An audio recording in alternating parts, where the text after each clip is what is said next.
1 پیسے کا ایک دھلے کا اضافہ نہیں کیا، صرف اور صرف اس وجہ سے کہ لوگ مطمئن رہیں، لوگوں کا جو رد عمل ہے وہ اس کے خلاف نہ آئے۔ لیکن جیسے ہی پی ڈی ایم کے غبارے میں سے ہوا نکلی ہے، حکومت نے سکھ کا سانس لیا ہے، آرام سے پیچھے بیٹھے ہیں اور پھر بازو چڑھا کر آگے سامنے ہوں دسو کی کریے، اور آئی ایم ایف آ گیا سامنے، اور اس آئی ایم ایف کے نمائندے کے ذریعے یہ سب کچھ ہو رہا ہے، جس کو یوسر رضا گیلانی اور پی ڈی ایم نے قومی اسمبلی میں شکست دی۔ یعنی کہ اور عمران خان، اب آپ کو اس بات کا بھی سمجھ آ جانی چاہیے کہ کیوں عمران خان عبدالحفیظ شیخ کو جتوانے کے لیے بضد تھے۔ انہوں نے دن رات اپنی کوششیں کی، اور کیا وجہ ہے کہ اب بھی وہ ہارنے کے باوجود، کوئی عوامی عہدہ رکھنے کے باوجود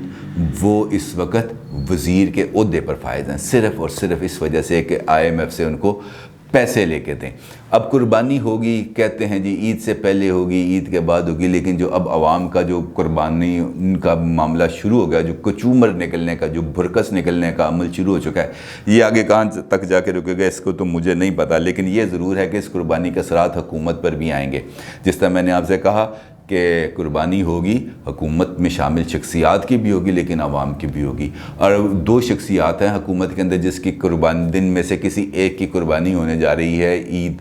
سے پہلے، اور وہ ہیں عثمان بزدار صاحب اور یا عمران خان صاحب۔ اب عثمان بزدار صاحب کیونکہ عثمان بزدار صاحب پر جو ہماری اسٹیبلشمنٹ ہے وہ کئی مرتبہ عمران خان سے کہہ چکی ہے کہ بھائی اس سے جان چھڑا، کیونکہ یہ اس کی وجہ سے وہ سب سے بڑا صوبہ جہاں پر ریسٹ موجود تھا، جس کی مثالیں دی جاتی تھیں، اور اس کی وجہ سے باقی صوبوں کے اندر تھوڑا سا احساس محرومی پیدا ہوتا تھا۔ اب اس پاکستان کے سب سے بڑے صوبے میں، جس کی قومی اسمبلی میں سب سے بڑی نمائندگی ہے، یہاں سے جو جماعت جیتتی ہے وہ نیشنل اسمبلی میں حکومت بناتی ہے، اس بڑے صوبے میں بھی احساس محرومی جنم لینا شروع ہو چکا ہے، جو کسی بھی صورت میں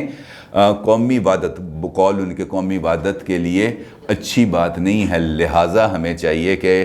یہاں پر جو ہمارا کیپٹن ہے یعنی کہ عثمان بزدار، اس کو تبدیل کیا جائے، اور میری اطلاعات کے مطابق انہوں نے پہلے 2-3 لوگوں کے نام بھی دیے تھے، جس میں فواد چودھری کا نام بھی شامل تھا کہ اس کو چیف منسٹر پنجاب لایا جائے، لیکن عمران خان نے کسی کی نہیں سنی۔ لیکن اب مجھے یہ اطلاعات ملی ہیں کہ انہوں نے حالیہ دورہ لاہور کے اندر عمران خان نے بھی عثمان بزدار سے کہا کہ بھائی میں تیرا بوجھ کب تک اٹھاؤں، اللہ کا واسطہ ہے اپنی گورننس کو بہتر کر، اور میں بجٹ تک دیکھوں گا، اگر بجٹ تک تم نے اپنی گورننس کو بہتر نہیں کیا، لوگوں کے ساتھ کانٹیکٹس کو بہتر نہیں کیا، پریس کے ساتھ انٹریکشن کو بہتر نہیں کیا، اپنے کانفیڈنس لیول کو بہتر نہیں کیا،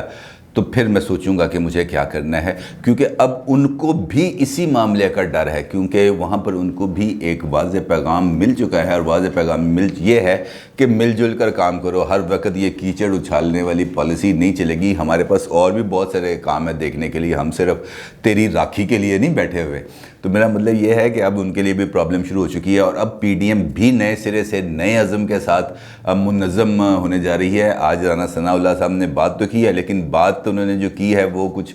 مجھے اس وجہ سے اس پر اعتراض ہے کہ آپ کو پتہ تھا، انہوں نے کہا کہ ہمیں پتہ تھا کہ پیپلز پارٹی استعفے نہیں دینا چاہتی، لہٰذا ہمیں لانگ مارچ کو ملتوی نہیں کرنا چاہیے تھا۔ اب ہم لانگ مارچ کریں گے لیکن عید کے بعد، اور پی ڈی ایم کو نئے سرے سے منظم کریں گے۔ بھائی اگر آپ کو پہلے دن سے پتہ تھا، آپ کو کیا پوری دنیا کو پتہ تھا کہ پیپلز پارٹی کسی بھی صورت استعفے دینے پر تیار نہیں ہے، تو پھر آپ کو بھی اس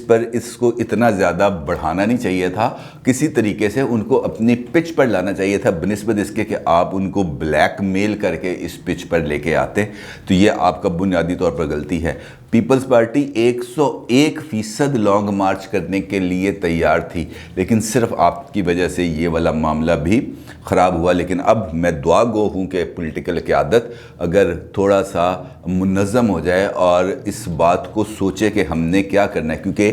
آپ کا، میں نے اب جیسے پہلے گزارش کی نا کہ آپ کا پریشر ختم ہونے کی وجہ سے ہی یہ آرڈیننسز آج پاس ہوئے ہیں۔ اگر آپ کا پریشر مینٹین رہتا ویسے ہی جیسے سینٹ الیکشن کے دوران تھا، تو لوگوں کے اوپر یہ 1480 ارب روپے کا اضافی بوجھ نہ آتا اور لوگوں کو تھوڑا سا سکون ملتا۔ میری سیاسی قیادت سے ہاتھ جوڑ کر یہ التماس ہے کہ برائے کرم کچھ سوچیں. اگر آپ نہیں سوچیں گے تو پھر یہ والے لوگ یہ مہنگائی کی چکی میں پستے ہوئے اگر باہر نکل آئے تو پھر یہ آپ کے بھی کنٹرول میں نہیں رہیں گے بلکہ کسی کے بھی کنٹرول میں نہیں رہیں گے. اور پھر یہ جو سیلابی پانی ہوتا ہے نا, یہ طوفانی پانی اور یہ بند توڑ کے جو پانی باہر نکلتا ہے, یہ پھر کسی کے قابو میں نہیں آتا. اب آتے ہیں اپنے سوال و جواب کے سیکشن کی طرف. نذیر احمد صاحب نے سوال کیا ہے,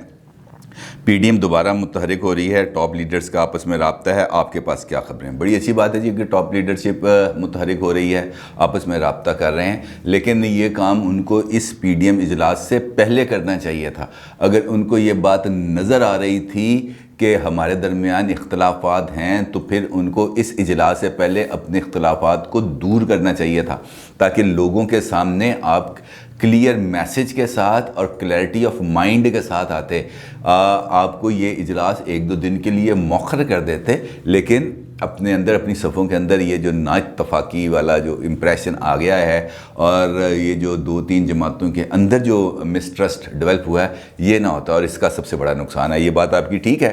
کہ آپس میں رابطے ہوئے ہیں, نئے سرے سے ایک دوسرے کو منظم کرنے کی, سپورٹ کرنے کی کوشش کی جا رہی ہے. اللہ کرے یہ درست ثابت ہو. جگدیپ سنگھ صاحب کا سوال ہے کہ پیپلز پارٹی اسٹیبلشمنٹ کی ناپسندیدہ جماعت ہے, اور اگر پارلیمنٹ سے استعفیٰ دے تو پھر حکومت یعنی کہ کسی بھی صوبے کے اندر یا پارلیمنٹ کے اندر کوئی ایسی جماعت نہیں بچے گی جس سے اسٹیبلشمنٹ کو خطرہ ہے. میرا یہ خیال ہے کہ پیپلز پارٹی, آپ کی بات بالکل ٹھیک ہے کہ پیپلز پارٹی کی اٹھان ہی اینٹی اسٹیبلشمنٹ کے طور پر ہوئی, اور آج بھی اسٹیبلشمنٹ اس حد تک پیپلز پارٹی پر اعتماد کرنے کو ذہنی طور پر آمادہ نہیں ہے. لیکن اس کی بھی کچھ لیمیٹیشنز ہے. وہ پیپلز پارٹی کو لالی پاپ دیتے ہیں اور پیپلز پارٹی اس لالی پاپ کو لے لیتی ہے, لیکن جیسے ہی پیپلز پارٹی کی ضرورت ختم ہوتی ہے اسٹیبلشمنٹ کا, پھر ویسے ہی سلوک ان کے ساتھ ہو جاتا ہے. لیکن اب اس وقت جو حالات ہیں, پیپلز پارٹی چاہے یا نہ چاہے وہ ایک خاص طبقے تک, ایک خاص صوبے تک محدود ہو گئی ہے. اور وہ جو اگریشن تھا جو پیپلز پارٹی کے اندر, پیپلز پارٹی کی اٹھان اور پیپلز پارٹی کی پنجاب میں مقبولیت کی وجہ تھی, وہ تھا اس کا اگریسو نیریٹو. وہ اگریشن جو پیپلز پارٹی کے جیالے کے اندر تھا, وہ اگریشن اب اس پارٹی میں اور اس کی لیڈرشپ میں نظر نہیں آتا. جب پارٹی کا لیڈر یہ کہے کہ میاں صاحب آپ کے پاس پنجاب کا ڈومیسائل ہے, میرے پاس سندھ کا ڈومیسائل ہے, جو لائن آپ لے سکتے ہیں وہ میں نہیں لے سکتا, تو ان سے یہ سوال بنتا ہے کہ محترم آصف علی زرداری صاحب, ذوالفقار علی بھٹو کے پاس بھی سندھ کا ہی ڈومیسائل تھا, بے نظیر بھٹو کے پاس بھی سندھ کا ڈومیسائل تھا, لیکن آج بھی وہ پنجاب کے لوگوں کے دلوں میں زندہ ہیں. ڈومیسائل لوگوں کو زندہ نہیں رکھتے, کریج زندہ رکھتا ہے. براہ کرم کریج کیجئے, کیونکہ اگر آپ نے پنجاب میں پالیٹکس کرنی ہے تو پھر آپ کو اس جرت کا مظاہرہ کرنا پڑے گا. پیپلز پارٹی کل بھی اسٹیبلشمنٹ کو ناپسند تھی, آج بھی ناپسند ہے, لیکن یہ ہے میرج آف کنوینئنس, اور میرا خیال ہے کہ اس میں دونوں کی آمادگی شامل ہے. فضا صاحبہ کا سوال ہے کہ نون لیگ بھی تو ایک صوبے کی پارٹی ہے, تو پھر پیپلز پارٹی پر تنقید کیوں؟ نون لیگ تو ٹریڈیشنلی ہی ایک صوبے کی جماعت رہی ہے, اور لیکن پیپلز پارٹی چاروں صوبوں کے اندر موجود رہی تھی. بے نظیر بھٹو کی شہادت کے بعد پیپلز پارٹی آصف علی زرداری صاحب کی چند پالیسیز کی وجہ سے اور انہوں نے جو مفاہمت کا لبادہ پہن لیا یا خوف آ گیا انہیں, تو اس کی وجہ سے سندھ تک تو شاید محدود ہو گئے ہیں. لیکن ابھی تک مجھے یہ نظر نہیں آ رہا کہ واپس پنجاب میں آئیں. یہ بات آپ کی ٹھیک ہے کہ نون لیگ پنجاب کی پارٹی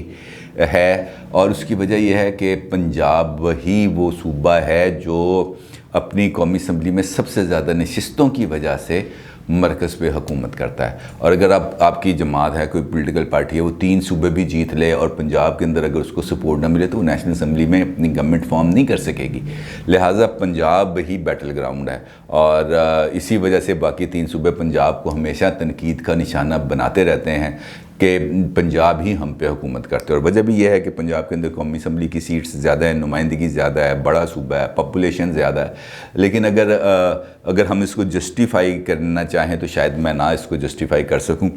کہ اب اگر ہم دیکھیں, اس وقت اگر ہم دیکھیں تو تمام بڑی جماعتیں جو ہیں وہ صوبوں میں بٹ چکی ہیں.